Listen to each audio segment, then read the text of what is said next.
You know, when the world sees images of America, they think, yeah, they've got a lot of food, but they don't think that hunger is a serious problem for our children.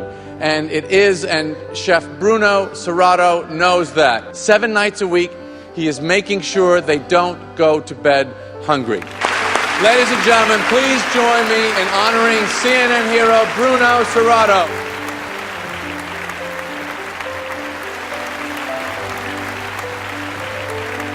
My name is Bruno Serato.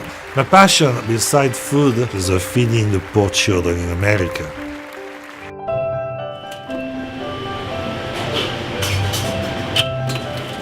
I started a foundation in April 18, 2005. I was making aware of the motel kids who live in Anaheim in the motel area. And they told me he could not have dinner that night because his residence is in a motel. No kitchen. Mom cannot even cook for him because there's no kitchen in the motel room. And Mom was with me the day from Europe, and she said, Bruno, why don't you feed him a pasta to this little kid? Yeah, I look at Mom and he clicked. It's like, yeah, you know what? We should feed him a pasta. That was the first kid, April 18, 2005. Right now, we like to do 1,000 children every single day that we serve free pasta.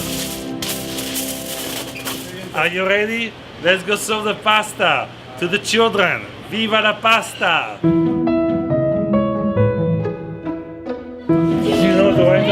When I have one-on-one interaction with the kids, it's the most amazing moment in my life.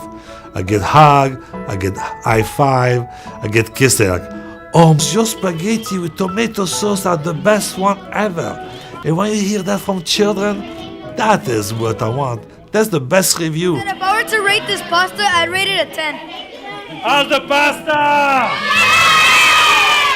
It's not all about just a plate of pasta that's in front of them. It's about having the security and the comfort of having a dinner. We're always thrilled about helping Bruno and the kids. I mean, how can you not help kids who are hungry and want to eat? And this year, it'll be 1,000 kids that Bruno feeds every single night.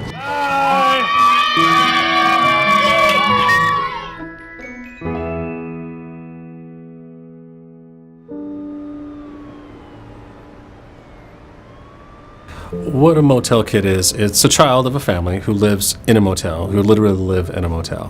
Whether the family's down on its luck, lost jobs, or what have you, they don't have any stable living situation. So what they're forced to do is live month to month, paycheck to paycheck, by living in a motel. It was 2009 when all those layoffs, I lost my job. I was laid off. It took me a good 2.5 years, even with a good resume, to find another position. So we ended up in a hotel. So when we went to that motel, we were in a room with just a 2-bed. They had like bed bugs. People would come there to party, I guess. Couples screaming and yelling, and my kids would be like, what's that noise? Why are they yelling like that? They can't go outside, they can't play out there because who knows who's in the other rooms. It was just not good. When we were younger, my mom separated from my father, and then it was just us for a while, going motel to motel. I was at the point where I'm starting to want to think about college and think about a future, and like all I'm seeing is how hard it is, how you have to struggle, and how, you know, to stay in a house and stuff. Sorry. So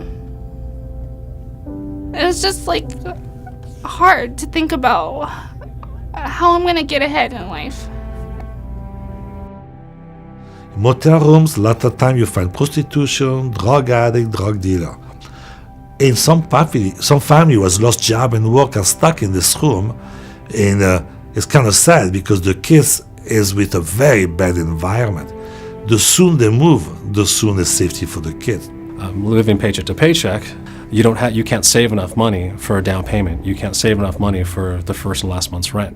You're stuck going month to month. And that's the cycle that happens with these families that are stuck in motels. So what we're trying to do is give them the opportunity to get out of that cycle.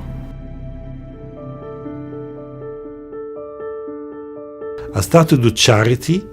I started to pay first and last month to qualify family. To qualify, you need to have 2 kids minimum, have a job for 6 months. Because if you have a job for 6 months, that means you want to be back on track. And if you do that, I pay first, last month, you move to a 2-bedroom apartment. is a huge impact for family. Okay, this is our new home, and we wouldn't be in here if it wasn't for Chef Bruno. So when we first got here, the kids were all excited about the stairs. So now we have it's a townhouse, yeah, it's really nice. On top of everything else he's already done for us, he gave us a living room set, and he gave us a dining room set. It was really, really nice. They all have a bed now. They don't sleep on the floor anymore. Bruno came through for us and helped us get into an apartment. Now we're settled, because that's what my problem was, getting into the apartment. And he did that for us, and now we're on our feet. Bruno came up to me, pulled me aside, and he said, you know, I heard you were staying in a hotel. You know, how long have you been there? Like, why didn't you say nothing to me? You know, this is what I do. Like, you work for me. You're, you know, I know you. You're like family. Like, I would want to help you. And so he did, and I'm in an apartment now, and it gives you so much hope, and I feel so thankful. But I believe then, if we all put hand in hand together, we can save so many kids which they are in need.